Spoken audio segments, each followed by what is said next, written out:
61 হিজরির 10ই মুহররম শুক্রবার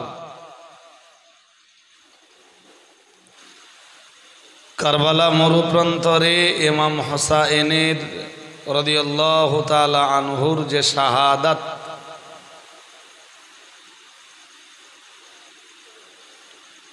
এই শাহাদাত কেন্দ্রিক কিছু কথা আপনার কাছে বলবো।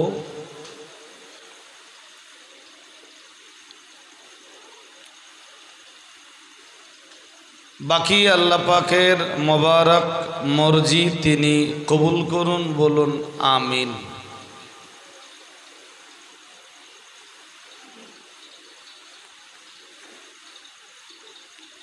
ইমাম হুসাইন রাদিয়াল্লাহু তাআলা আনহু যখন তিনি মাতৃগর্ভে অর্থাৎ মায়ের পেটে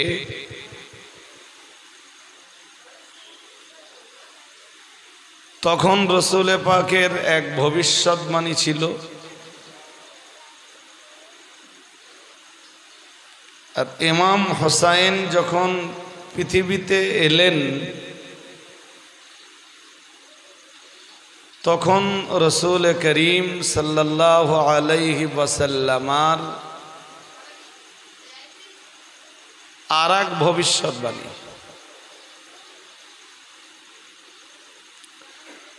এই দুইটা ভবিষ্যৎবাণী, এই ছেলে একদম ডিস্টার্ব করো না, আমি আর কিন্তু বলবো না।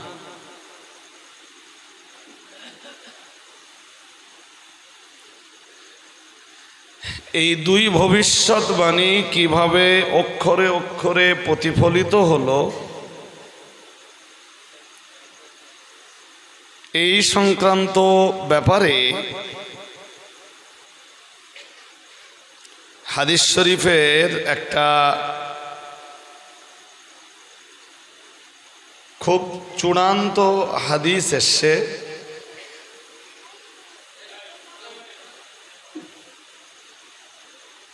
আওয়াজ হলে হবে না ভাই, এমনি অজের মজলিস এইগুলো নয়, এগুলো দোয়া সবরেশানির জন্য আয়োজিত হয়। যখন ওয়াজ হয়, যেমন মাদ্রাসা রিসালের সবে, আমি আবার তো অনেক সময় ধরে কথা বলেছিলাম, এখানে খুব সংক্ষিপ্ত থেকে সংক্ষিপ্ত কিছু আলোচনা, অতি সংক্ষিপ্ত কিছু আলোচনা, দোয়া মোনাজাত। তা আমি হাদিস থেকে শুরুতে একটা হাদিস শোনাতে চাচ্ছিলাম।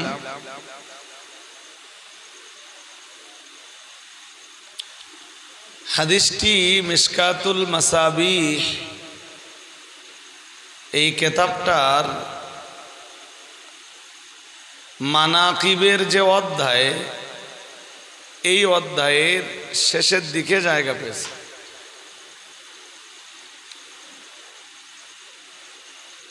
হাদিসটি বর্ণনা করেছেন হযরত উম্মে ফদল বিনতিল হারিস।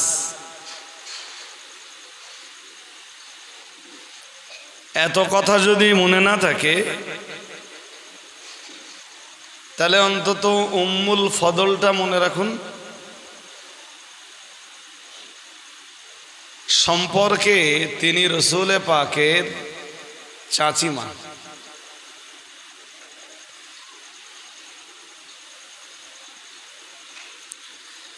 আন উম্মিল ফদল বিনতিল হারিস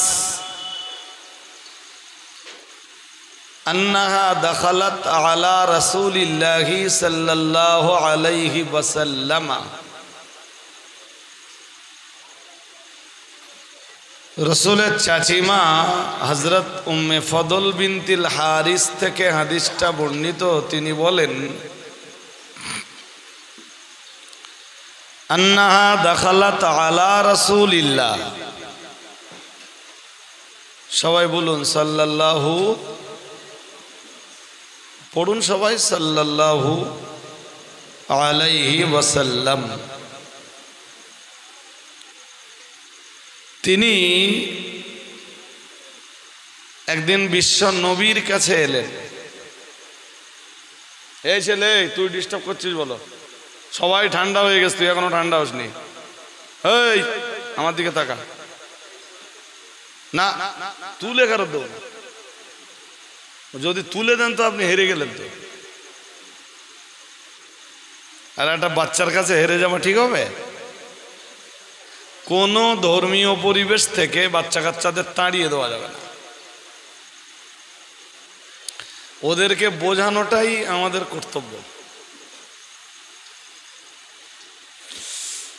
তো তিনি রসুল পাকের কাছে এলেন, এসে বললেন, ফাকালাত ইয়া রাসূল আল্লাহ, এসে বললেন, হে আল্লাহর রসুল, ইন্নী রাআইতু হুলুমাম মুনকারাল লাইলাতি। বললেন, হুজুর, আমি একটা দুঃস্বপ্ন দেখেছি, একটা খারাপ স্বপ্ন দেখেছি। এখানে প্রসঙ্গত একটা কথা মনে রাখবেন,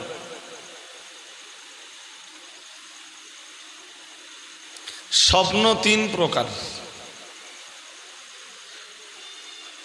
কয় প্রকার বলেন? কয় প্রকার? তিন। প্রথম প্রকার হলো আর রুইয়া সালেহা,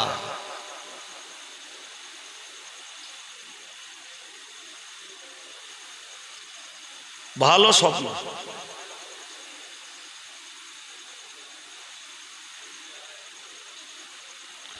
রসুল পাকের এখানে এই কথাগুলোর ব্যাখ্যা করলে অনেক কথা, কিন্তু রসুল পাকের উপরে কোরআন নুজুলের 7টা পদ্ধতি। কোরআন নুজুল মিন্স ওহী নাজেল হওয়ার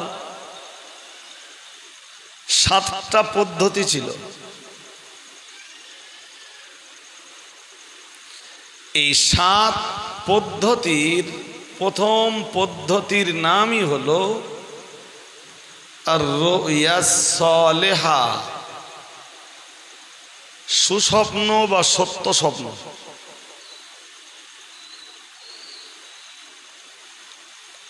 অর্থাৎ রাসূলুল্লাহ স্বপ্নে রাত্রেবেলা যা দেখতেন,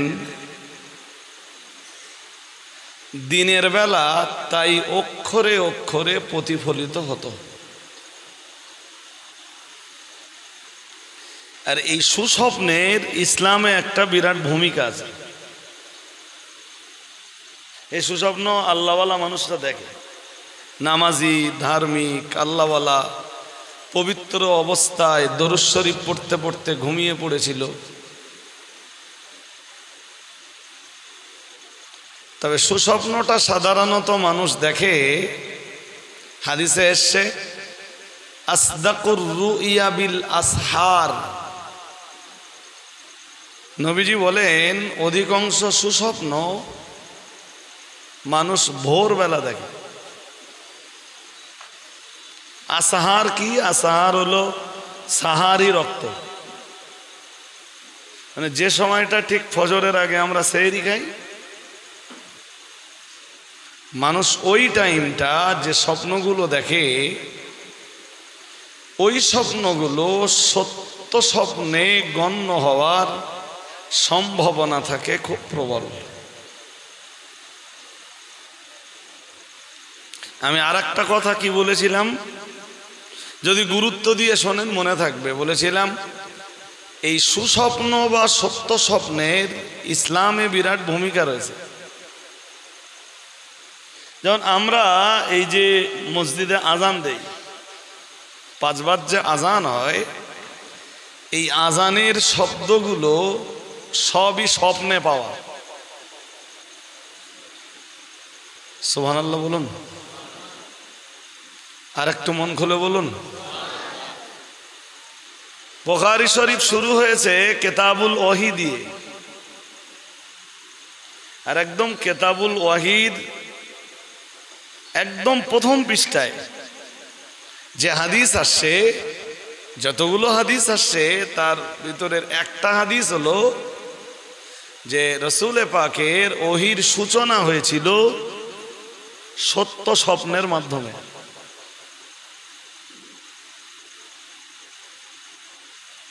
এই জন্য আর এক হাদিসে কি আছে জানেন?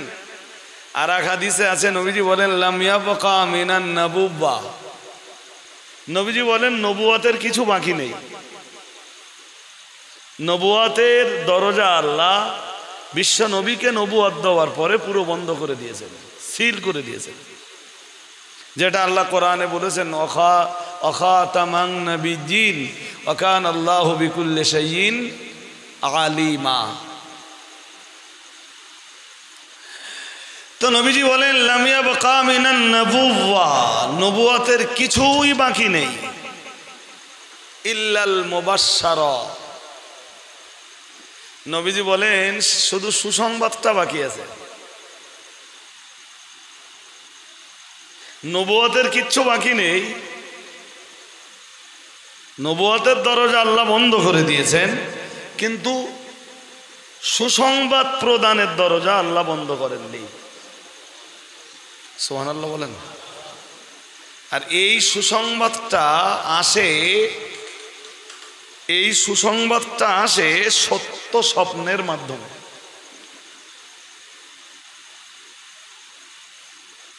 সুবহানাল্লাহ বলুন। নাম্বার 2, স্বপ্ন কয় প্রকার বলেছিলাম? তাহলে প্রথমটা সত্য স্বপ্ন বা সুস্বপ্ন, দ্বিতীয়টা হলো এমন স্বপ্ন যেটা শয়তানের পক্ষ থেকে হয়। শয়তান মানুষকে ঘুমাতে দেয় না, সারা রাত ঘুমায় কিন্তু ঘুম পড়ে না। সাপে তাড়াচ্ছে, বাঘে তাড়াচ্ছে, মারধর হচ্ছে। এটা হলো স্বপ্নে শয়তানের ওয়াসওয়াসা।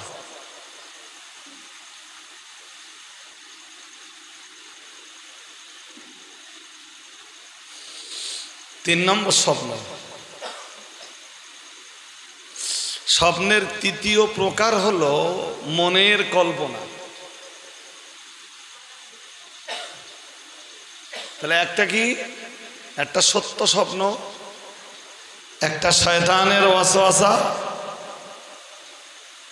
আর একটা বলেন মনের, এটা মনে রাখতে হবে আপনাদের, মনের কল্পনা। সবাই ভালো ভালো ঘর বাড়ি বানাচ্ছে, ও গরিব মানুষ, ও ভাবতেছে যে আল্লাহ যদি আমার টাকা দিত। কি রে তোরা এত ডিস্টার্ব করিস কেন? তো ও মনে মনে ভাবছে যে আমি যদি একটা ভালো বাড়ি বানাতে পারতাম।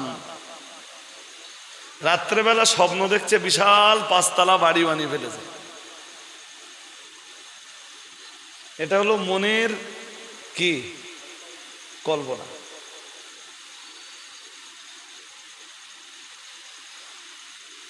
দিনের বেলা কল্পনা করছে যে একটা মোটরসাইকেল যদি কিনতে পারতাম, স্বপ্নে দেখছে যে মোটরসাইকেল চালাচ্ছে।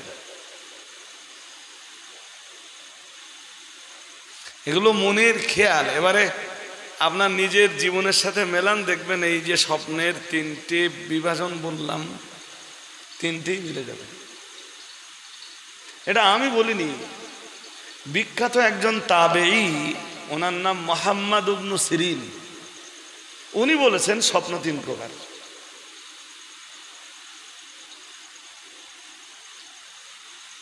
আর সত্য স্বপ্নের ভূমিকা তো আছেই।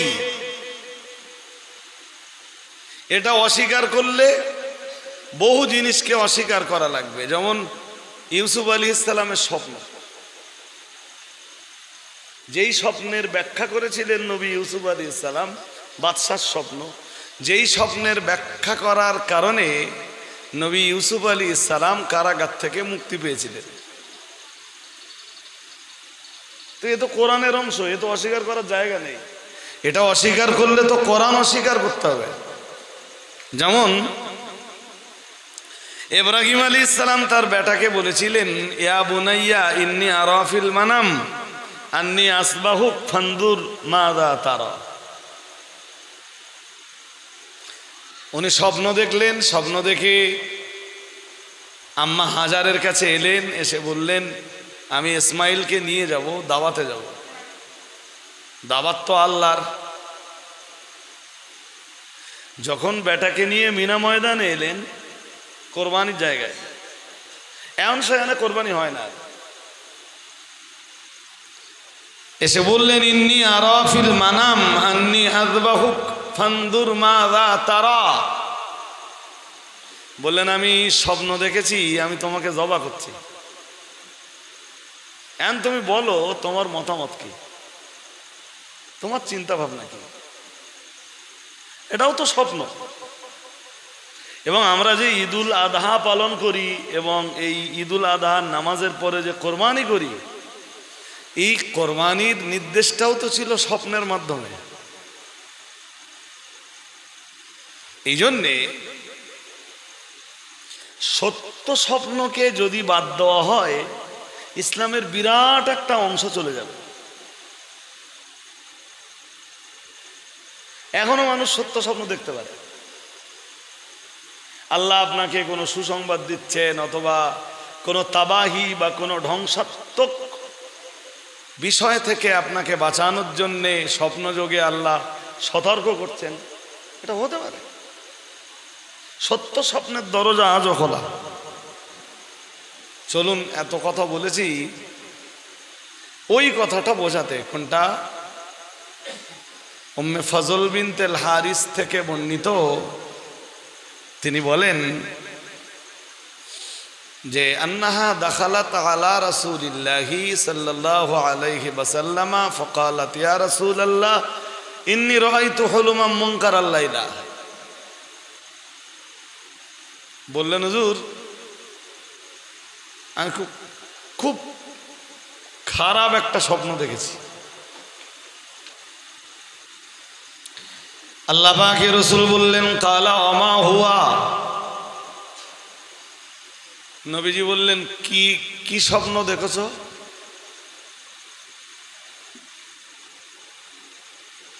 কালাত ইন্নাহু শাদীদ। এবার তিনি স্বপ্নটা বলে ফেলতে পারতেন, তা না বলে বললেন হুজুর খুব কঠিন, সে আমি বলতে পারছি না।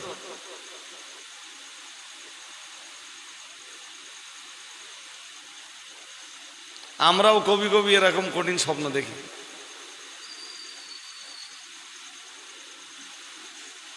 আল্লাহ পাকের নবী জিজ্ঞেস করলেন, ও চাচি আম্মা জান, যে স্বপ্নটা আপনি দেখেছেন স্বপ্নটা কেমন? চাচি আম্মা বললেন কালাত ইন্নাহু শাদীদ। হুজুর খুব কঠিন ভয়াবহ একটা স্বপ্ন। বললেন কি স্বপ্ন? আল্লাহ পাকের নবী চাচি আম্মা বললেন, ইয়া রাসূলুল্লাহ ইয়া হাবিবাল্লাহ হুজুর রাআইতু কাআন্না কিতাআতাম মিন জাসাদিক কুতিয়াত ওয়া উদিয়াত ফি হাজারি। বললেন ইয়া রাসূলুল্লাহ ইয়া হাবিবাল্লাহ হুজুর। আল্লাহ পাকের নবী চাচি আম্মা বললেন, ইয়া রাসূলুল্লাহ ইয়া হাবিবাল্লাহ হুজুর, আমি স্বপ্ন দেখলাম রাতের বেলায় আপনার দেহের এক খণ্ড গোশত কেটে আমার কোলে ফেলে দেওয়া হচ্ছে।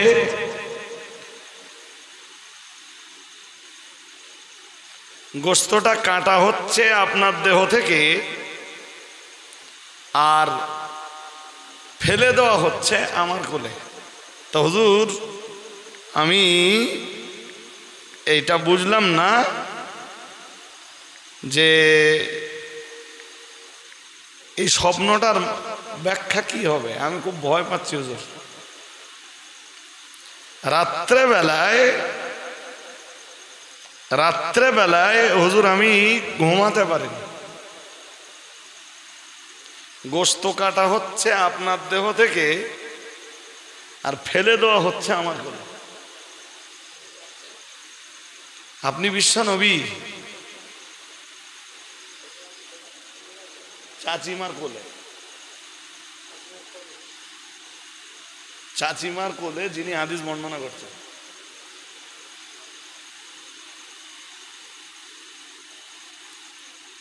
কি আমার কথা কি বুঝতে পেরেছেন না কোনো ঝাপসা ঝাপসা ভাব আছে? গোশত কাটা হচ্ছে রসুলের দেহ থেকে আর ফেলে দেওয়া হচ্ছে রসুলের ওই চাচিমা যিনি হাদিস বর্ণনা করছেন, হযরত উম্মে ফদল বিনতিল হারিস। উনি বলছেন আমার কোলে ফেলে দেওয়া হচ্ছে। আমি স্বপ্নটা দেখে খুব ভয় পেলাম যে আমি এরকম স্বপ্ন কেন দেখলাম, যে গোশত কাটা হচ্ছে রসুলের দেহ থেকে ফেলে দেওয়া হচ্ছে আমার কোলে।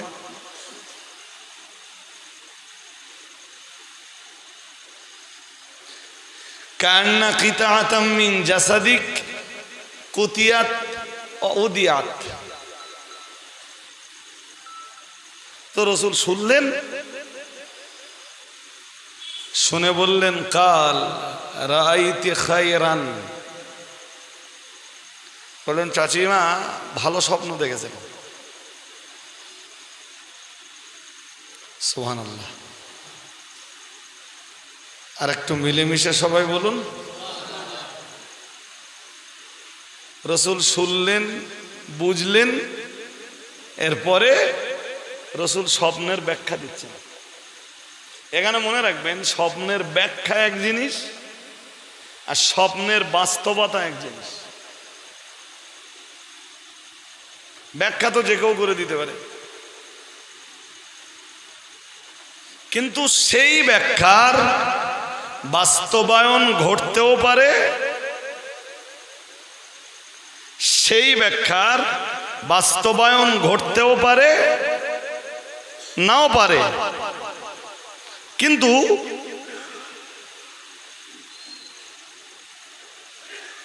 আউলিয়া আসফিয়া যারা, তারা স্বপ্নের যে ব্যাখ্যা দেন ওই ব্যাখ্যা শুধু ব্যাখ্যা নয়, ও ব্যাখ্যা হুবহু বাস্তবায়িত। আমার কথা কি বুঝতেছেন নাকি? আরে বাবা আপনি যে কোনো, এই জন্য তো স্বপ্ন দেখে সবার সাথে বলা যায় না। এক হাদিসে এসছে ইল্লা হাবিবা ওয়া লাবিবা। নবী বলেছেন তুমি স্বপ্ন দেখার পরে তোমার খুব প্রিয় বন্ধু যিনি, তার সাথে শেয়ার করতে পারো। আও লাবিবা, লাবিব বলতে কোনো জ্ঞানী মানুষের সঙ্গে শেয়ার করতে পারো যিনি তোমার স্বপ্নটাকে রূপান্তর করতে পারেন।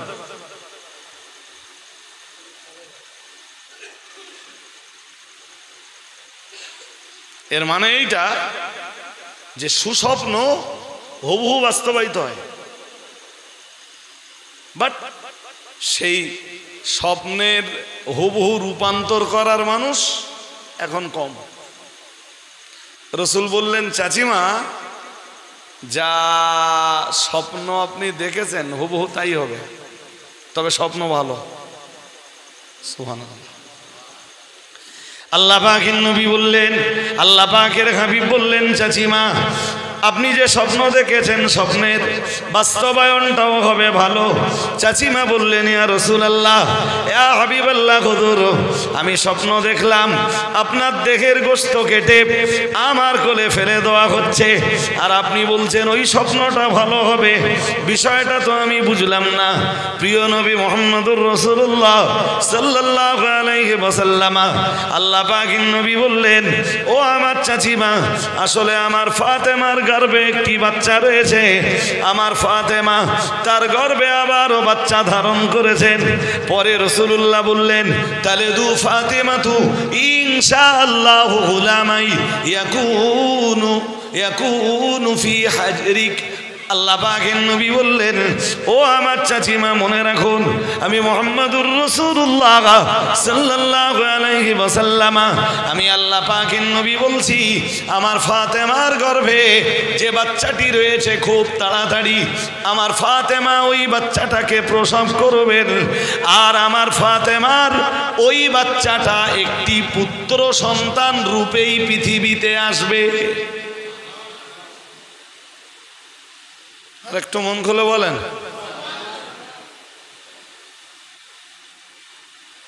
এটা রসুলের কোনো গায়েবী সংবাদ না, রসুল আল্লাহর পক্ষ থেকে জানতে পেরেছেন। তো চাচিমাকে স্বপ্নের ব্যাখ্যা দিতে যে কথাটা বললেন, তালিদু ফাতেমাতু ইনশাআল্লাহু গুলামান, এখানে গুলাম বলতে পুত্র সন্তান, আরবিতে না গুলামকে গুলাম শব্দ দিয়ে পুত্র সন্তানকেও বোঝানো হয়। বললেন আমার ফাতেমার আবার একটা পুত্র সন্তান হবে ইনশাআল্লাহ, ইনশাআল্লাহটা বললেন, তালেদু ফাতেমাতু ইনশাআল্লাহু গুলামান। এর ভিতর দিয়ে রসুল এটাও শিক্ষা দিলেন যে ভবিষ্যৎ বিষয়ক যে কোনো ব্যাপারে ইনশাআল্লাহ শব্দটা যোগ করো, নইলে স্লিপ হতে পারে।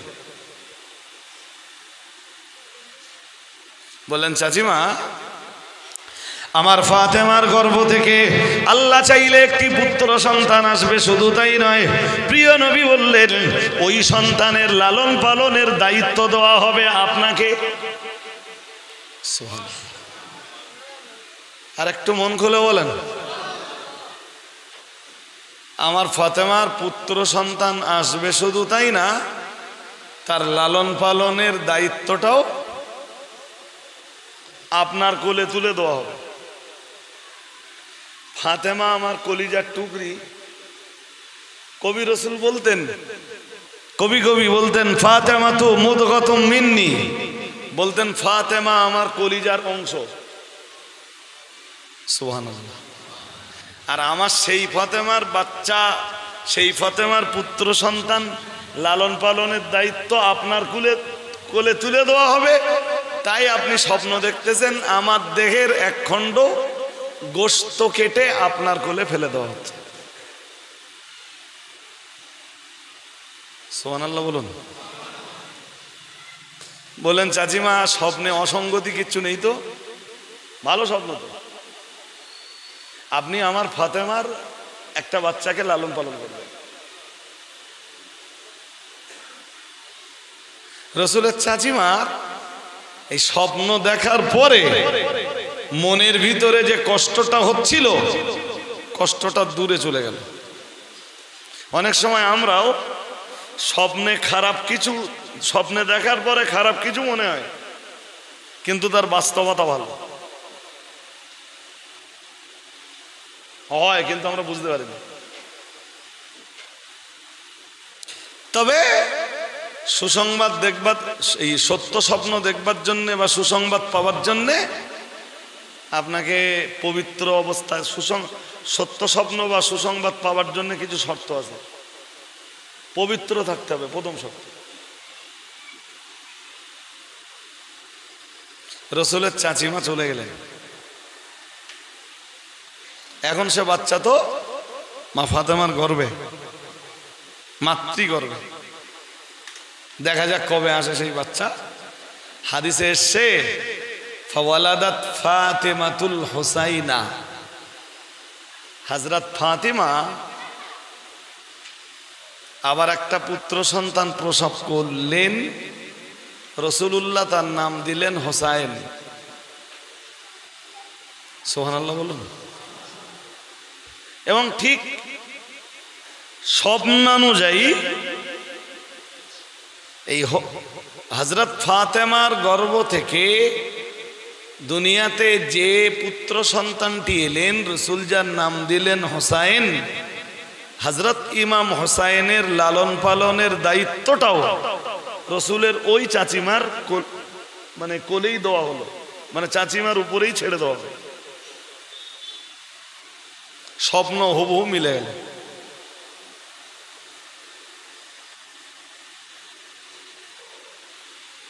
রসুলের ছেলে তো সব মারা যায় ছোটবেলায়। ছেলে ছিল রসুলের, ইব্রাহিম, তৈয়েব, তাহের, কাসিম। কেউ বলেছেন 3 জন, কেউ বলেছেন 4 জন, কেউ কেউ বলেছেন তৈয়েব তাহের একই জনের নাম, কেউ কেউ বলেছেন না আলাদা আলাদা জনের নাম। 3 হোক বা 4 হোক, যাই হোক, রসুলের ছেলেরা সব বাচপান হালাতে মারা যায়। বাচপান বলতে শৈশব হালাতে মারা যায়।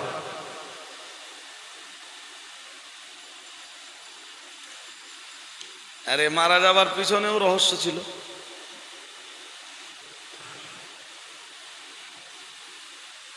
সে রহস্য আজ বলবার জায়গা নয়, নেক্সট টাইম সুযোগ পেলে বলবো। রসুল তেমনি বাচ্চাদের খুব ভালোবাসতেন।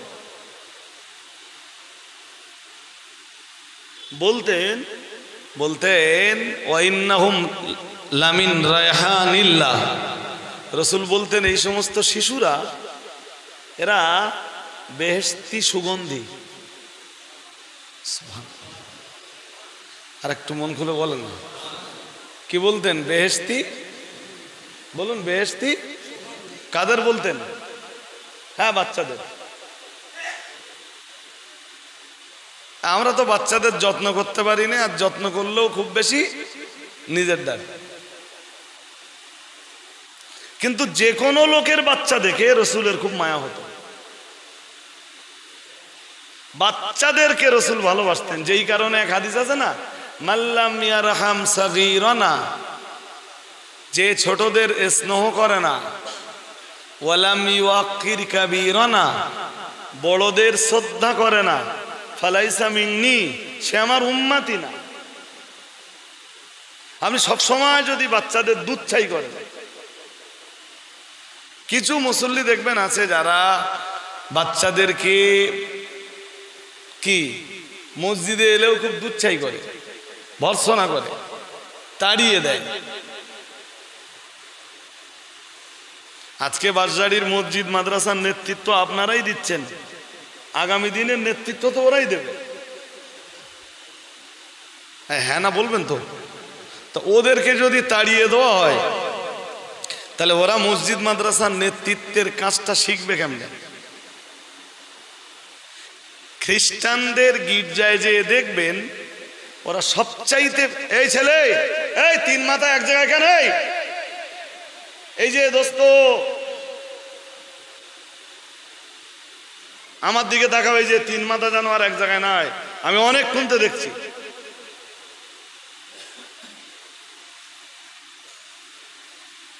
খ্রিস্টানদের গির্জায় গেলে দেখবেন যে ওরা বাচ্চাদের সবচেয়ে বেশি প্রাধান্য দেয়।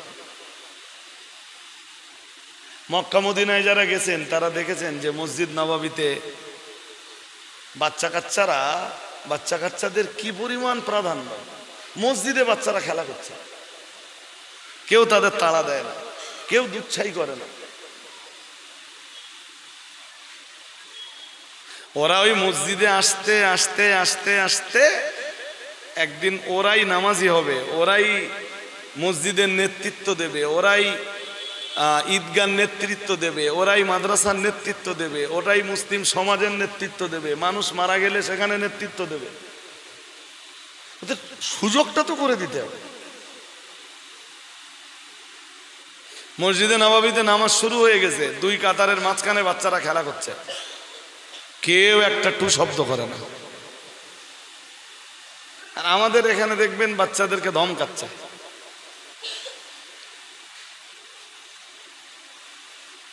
হ্যাঁ না কিছু বলে না, ভুল হয়ে যাচ্ছে আমার।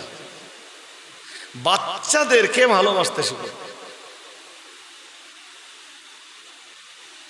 দেখবেন আপনি মারা গেলে না, ওই গ্রামের বাচ্চারাই, শুধু আপনার সন্তান না, গ্রামের তামাম বাচ্চা একদিন আপনার জন্য চোখের পানি ফেলবে, বলবে মানুষ একটা আমাদের গ্রামে ছিল, মানুষটা আজকে চলে গেল, কবরের মাটির মানুষ হয়ে গেল। শুধু আপনার বাচ্চা না, আপনার পৌত্র আর আপনার দহিত্র না,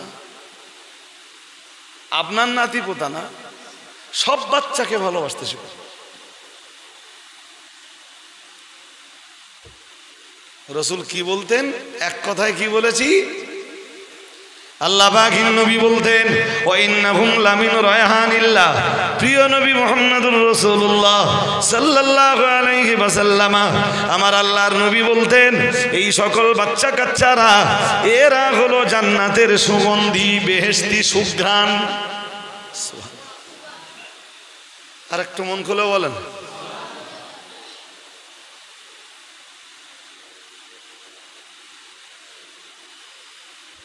একবার রাসূলুল্লাহ একটা বাচ্চাকে চুম্বন দিচ্ছিলেন, চুম্বন। হযরত আকরা ইবনে হাবেস, রাসূলের চুম্বন করা শেষ, সম্ভবত আকরা ইবনে হাবেস উঠে দাঁড়িয়ে বললেন, হুজুর আমার 10টা বাচ্চা, আমি কাউকে চুম্বন দেই না। রাসূল বললেন যে তোমার অন্তর থেকে আল্লাহ যদি দয়া মায়া মমতা ভালোবাসা তুলে নেয়, তোমার নবীর কি করার আছে? এর মানে এইটা যে আপনি যদি বাচ্চাকে ভালো না বাসতে পারেন, তাহলে বুঝতে হবে যে আপনার ভালোবাসাই উঠে গেছে কলিজা থেকে।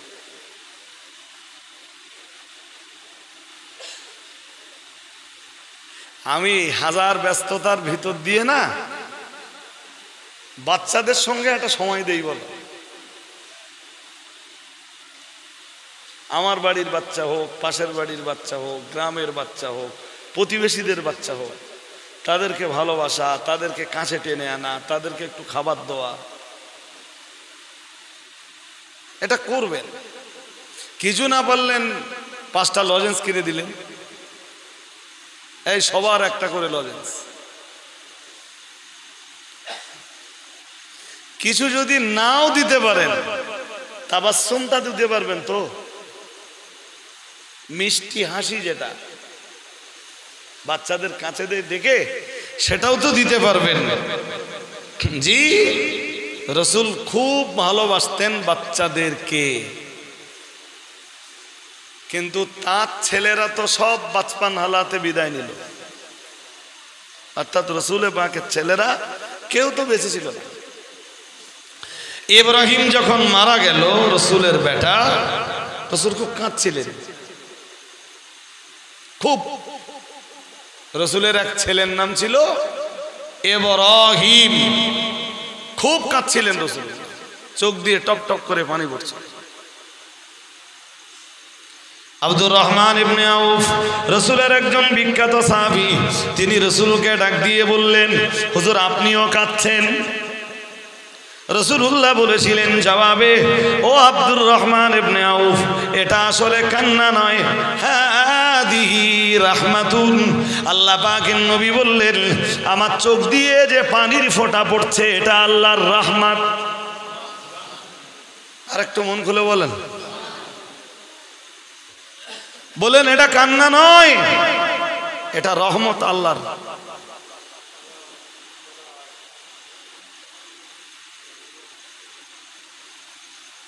তো রাসূলের যেহেতু ছেলে ছিল না, দরিদ্রদেরকে খুব ভালোবাসতেন।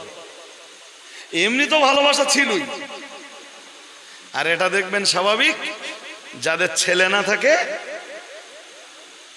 তাদের মেয়ে ছেলেদের উপরে কি বলুন বলুন ভালোবাসা একটু গাঢ় হয়। আরে বাবা, যে লোকগুলোর পুত্র সন্তান নেই, ধরুন একটা মেয়ে বিয়ে দিল, তা সেই মেয়েটার একটা পুত্র সন্তান হলো, সেই পুত্র সন্তানটার উপরে একটু গাঢ় ভালোবাসা তৈরি হয়।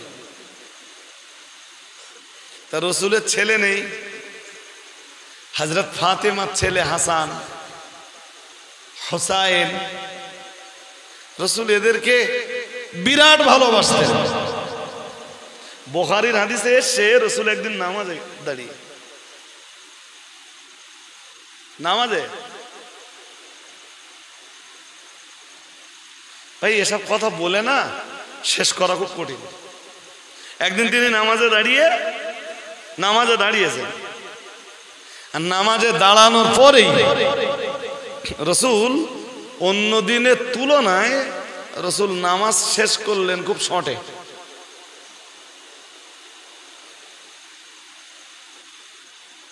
অন্য দিন রাসূল এরকমটা করেন না। নামাজের পরে রাসূলুল্লাহর সাহাবীরা রাসূলকে জিজ্ঞেস করলেন, ইয়া রাসূলুল্লাহ, ইয়া হাবিবাল্লাহ, হুজুর আজ আপনি এত জলদি জলদি নামাজ শেষ করলেন, বুঝলাম না হুজুর কোনো নতুন কোনো হুকুম? রাসূলুল্লাহ বললেন, নয়, নতুন কোনো হুকুম নয় গো। আজকে আমি নামাজ শুরু করার পরে আমার কানে একটা বাচ্চার কান্নার আওয়াজ চলে গেল।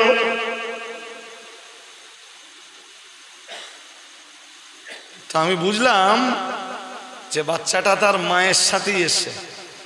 তখন মেয়েরা মসজিদে নববীতে নামাজ পড়তে যেত, তা ছোট বাচ্চা রেখে যাবে, বাচ্চা সঙ্গে করে নিয়ে গেল। তো বাচ্চাটা, রাসূলুল্লাহ নামাজ শুরু করেছেন আর বাচ্চাটাও কাঁদতে শুরু করেছে। রাসূল বললেন ওই বাচ্চাটার কান্না যাতে লম্বা না হয়, তাই আমি রাসূলুল্লাহ নামাজটাকে একটু সংক্ষিপ্ত করে দিলাম। সুবহানাল্লাহ কি বাড়ি গিয়ে বলবেন? এটা বাচ্চাদের প্রতি রাসূলের ভালোবাসার নিদর্শন। আমরা হলে তো কি করতাম, বকাঝকা দিতাম যে এইটুকানি বাচ্চা তোমার মসজিদে কেটে আসতে বলে দেয়। সারা মসজিদের মুসল্লিদের নামাজ নষ্ট হয়ে যাচ্ছে বাচ্চার জন্য। আর রাসূলুল্লাহ বাচ্চার কান্না যাতে প্রলম্বিত না হয়, লম্বা না হয়, রাসূলুল্লাহ নামাজ সংক্ষিপ্ত করে দিলেন, ছোট করে দিলেন। সুবহানাল্লাহ। এটা বাচ্চাদের প্রতি রাসূলের ভালোবাসা। নবী যদি বুড়োদের নবী হন, তো বাচ্চাদেরও তিনি নবী। সুবহানাল্লাহ বলবেন না?